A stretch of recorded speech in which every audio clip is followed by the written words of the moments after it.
sudah bersama para suku dan calon pengusaha sukses yang tiba-tiba nyasar ke politik. Nah, di sini sudah bersama Kak April, si pakar digital marketing, yang kalau ngejelasin politik itu tuh pakai analogi algoritma, guys. Ya siap Lita, kadang emang sistem politik itu kayak SEO ya, keywordnya sudah bersembunyi. Iya, betul sekali. Lalu ada Kak Puput, si idealis yang suka bikin kita parno. Bahkan kalau ngomongin diskon semesteran, guys. Hai semuanya, semoga diskusi kali ini menyenangkan ya, bukan malah bikin pusing di keliling. Oke. Dan yang terakhir itu, tapi bukan paling akhir dalam hal kegokilan, itu ada Kak Prima yang si ahli nego dalam hal politik, guys. Kenalin Kak Prima. Halo, santai-santai. Nah, pas banget nih, teman-teman. Kali ini kita mau bahas sesuatu yang agak berat ya, tapi kita singkat aja dan bikin lucu. Nah, ini tuh tentang sistem politik dan juga sistem ekonomi pasar era digital. Ngomongin politik itu bikin males aja ya, guys. Jujur, saya kalau disuruh bahas politik di kampus itu biasanya nyerahin ke anak HI sih. Tetapi begitu ada embel-embel digital langsung deh mata melek. Tapi bukan era digital ini justru bikin politik jadi lebih dekat ke kita sih, ke kita ya. Coba deh, berapa banyak dari kalian yang tahu berita politik dari TikTok atau Twitter bukan dari koran? Betul sekali. Sekarang politis harus punya influencer politik yang bagus. Karena sekarang banyak caleg-caleg yang sudah mempunyai akun TikTok lebih dari para pengikutnya. Nah, itu dia. Jadi menurut kalian sistem politik sekarang ini masih sebagian konvensional atau udah mulai sama teknologi? Kalau dari sisi digital marketing sih ini peluang sekaligus tantangan besarnya sih. Peluangnya itu kampanye bisa lebih efektif, target audiensnya bisa lebih banyak lagi, dan ada juga tantangannya, yaitu dimana kalau ada hoax atau kampanye hitam itu nyebarnya cepet banget, kayak viral marketing, tapi ini hanya viralnya bukan untuk kebaikan tapi keburukannya doang gitu. Susah juga ya. Tapi kan dua sisi mata uang ya, Bill. Digitalisasi memang memudahkan akses informasi, tetapi juga mempermudah penyebaran disinformasi. Pertanyaannya itu, apakah sistem politik kita itu punya filter yang kuat, dan atau justru malah memanfaatkan untuk kepentingan sesaat? Nah, jadi kadang saya juga berpikir, apakah jangan-jangan politisi kita ini juga masih pakai modem dial up, padahal rakyatnya udah pakai filter optik. Puput, model dial itu jauh level veteran. Tapi ada benarnya juga proses politik kita kadang terasa lambat banget. Padahal pembahasan di masyarakat gara-gara digital ini udah lari maraton. Bicara soal transaksi online ini nyambung ke sistem ekonomi pasar digital ya, teman-teman. Nah, dulu kita itu belajar supply demand itu di pasar fisik. Nah, sekarang barang dan jasa ada di genggaman. Nah, gimana kalian melihat pergeseran ini mempengaruhi sistem ekonomi pasar kita sekarang ini? Jelas banget kan kita, dulu kalau mau jualan butuh toko fisik, sekarang cukup punya smartphone dan marketplace doang. Ini bikin persaingan makin ketat, tapi juga membuka peluang wirausaha bagi startup digital yang ingin tumbuh pesat. Dari sisi konsumen, pilihan makin banyak, harga juga bisa dibanding-bandingkan. Tapi apakah ini benar-benar pasar bebas ideal? Di era digital, kita dihadapkan pada raksasa-raksasa e-commerce yang punya kekuatan dominan. Data kita ini dikumpulkan preferensi, kita dianalisis. Ini bisa jadi semacam monopoli baru. Apakah regulasi kita udah siap untuk mengawasi ini? Dan jangan-jangan mereka udah punya algoritma buat mengatur harga kita, padahal kita cuma bawa beli sebelah. Nah, itu poinnya Puput. Pasar bebas sih pasar bebas, tapi kalau yang bebas itu cuma raksasa teknologi, terus UMKM kita gimana? Mereka harus bersaing sama model teknologi yang gila-gilaan. Kadang saya kasihan lihat teman-teman yang jual online, udah effort bikin konten, kalah sama toko yang punya influencer gede. Berarti ada semacam power imbalance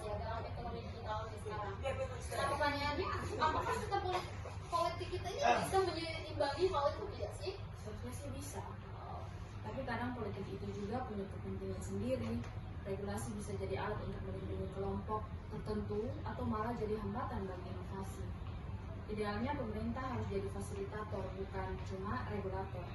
Mereka harus melek digital juga. Jangan sampai regulasi yang dibuat itu malah menghambat startup lokal untuk bersaing. Dan jangan lupa juga soal data, April. Data itu emas baru di era digital. Siapa yang punya data, dia yang punya kekuatan. Sistem politik kita harusnya bisa melindungi data warga.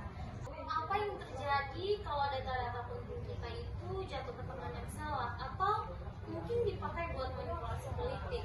Kalau saya sih ke depan kalau baca syarat dan ketentuan aplikasi langsung skip aja, padahal itu data dari aplikasi doang. Setuju. Makanya kalau ada orang yang ngomongin big data, saya langsung mikir, wah ini pasti jualan apa lagi nih? Atau mau ngumpulin data buat pemilu? Jangan-jangan nanti ada caleg yang kampanye pakai data profesi histori kita. Oh, wow, itu sih kreatif banget ya Kak Prima. Iya. Tapi jadi saya juga sih. Ini juga yang bikin saya mikir hal ini. Gimana dengan partisipasi politik di era digital sekarang ini? Soalnya kan dulu itu partisipasi itu datang ke TPS, ikut RT atau RW.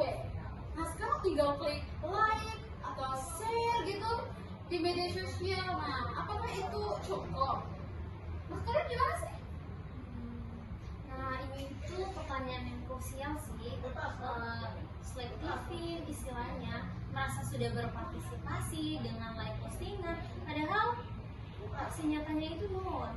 Nah, atau malah ikut-ikutan trending topik, malah memahami isunya. Ini bisa jadi ilusi partisipasi nih Kak, politik jadi gampang.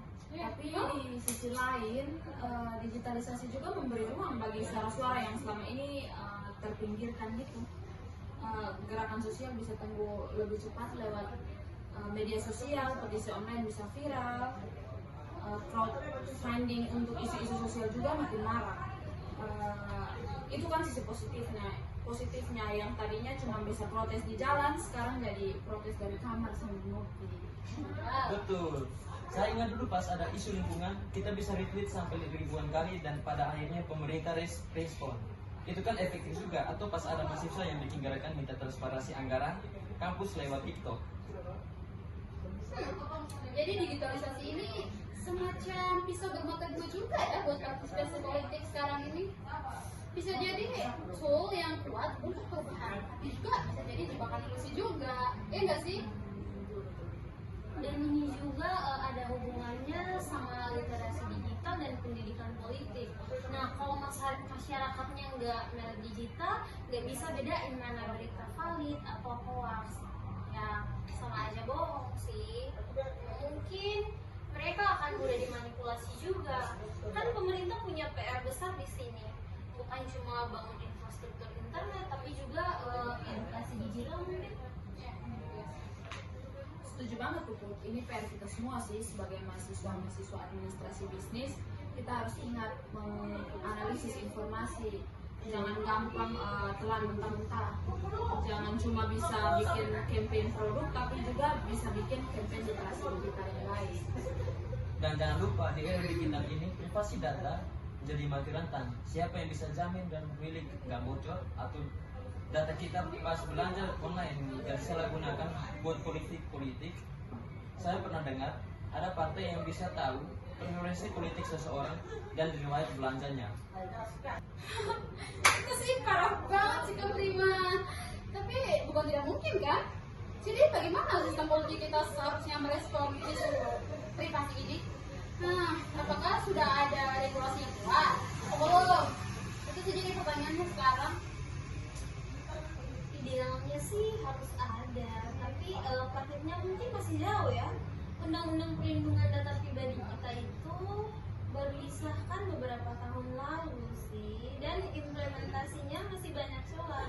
Nah, sementara di luar sana itu teknologi udah ini lari spirit kan, dan kita itu harusnya belajar dari negara-negara maju yang udah punya kerangka hukum yang kuat soal privasi data kita.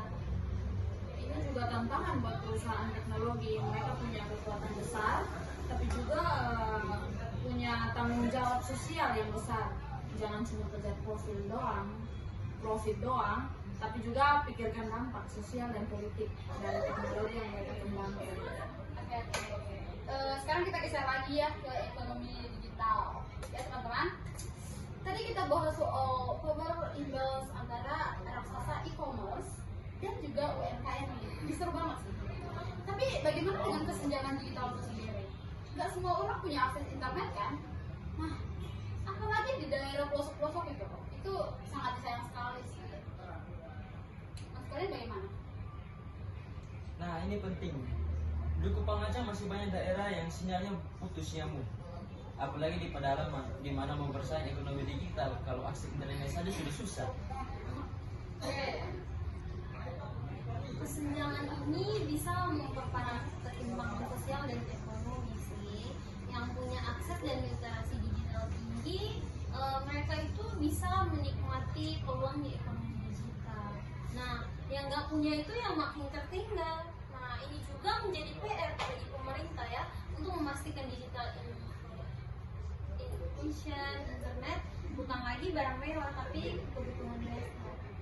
Nah, dari sisi bisnis juga ini jadi tantangan kalau pasar kita belum merata akses digital. Ya potensi pasar kita juga ya kalau dilihat terbatas kan. Tapi ini juga bisa jadi peluang. Mungkin ada startup yang fokus mengembangkan solusi digital yang ramah bagi daerah dengan koneksi terbatas atau harga terjangkau. Oke. Jadi selain regulasi yang kuat, pemerataan akses dan juga literasi digital itu juga sangat penting ya dalam sistem ekonomi pasar yang lebih adil di era digital sekarang ini. Iya betul sih. Tanpa itu mungkin ekonomi digital ini bisa jadi pisau tajam yang justru memperlebar jurang ketimpangan, bukan menjauhkannya sih. Jangan sampai nanti ada caleg yang kita pilih karena ada janji dengan membuat jaringan wifi gratis. Aduh, kamu ada aja deh Kak Prima. Tapi menurut aku itu poin pentingnya sih. Jadi teman-teman semua, kita dari diskusi seru kita hari ini sudah bisa ditarik ya benang merahnya bahwa era digital ini membawa perubahan yang sangat pesat baik dari sistem politik ataupun ekonomi pasar ya. Ya betul sekali, kami politisi harus lebih melek teknologi lagi dan masyarakat juga harus lebih kritis dan cerdas terhadap digital. Iya, dan juga regulasinya itu harus adaptif, melindungi data dan memastikan kesetaraan akses kita. Dan yang lebih penting, jangan cuma jadi penonton dan harus juga jadi seseorang yang berubah. Penutup yang sangat berfaedah sekali ya Kak Prima. Aduh. Jadi terima kasih ya untuk April, sama Putri, sama Prima yang sama hot pada hari ini. Menurut aku diskusi kita hari ini sangat banyak sekali yang bisa disampaikan kepada pemirsa semuanya dan sangat bijak sekali. Apalagi dalam menghadapi gempuran era digital saat ini. Oke, sampai jumpa di episode selanjutnya dari Ngomongin Politik.